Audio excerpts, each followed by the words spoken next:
না দিক পাকিস্তান নিজেই খেতে পায় না, সে বাংলাদেশে কি করতে আসে? 400 টাকা কেজি 1 কেজি আটার দাম, 1000 টাকা দাম 1 লিটার পেট্রোলের। ভিখারির দেশ পাকিস্তান জল বন্ধ করলে কালকে জল খেতে পারবে না লাহোর করাচি। একবার আমাদের সিআরপিএফ এর জওয়ানদের মেরেছিল অবন্তিপুরাতে, আমরা ভিতরে ঢুকে মেরে দিয়েছি। পাকিস্তান কি দেবে বাংলাদেশে? 7 দিন। বাকি কথা রানী রাসমণিতে বলুন। গোমাংস আরেকটা বলুন। গোমাংস নিষিদ্ধ করলো অসম্ভব। Hats off two Hemanta Biswa Sarma.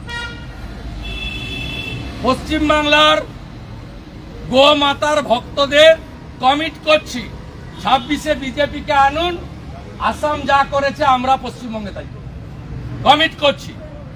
Leader of opposition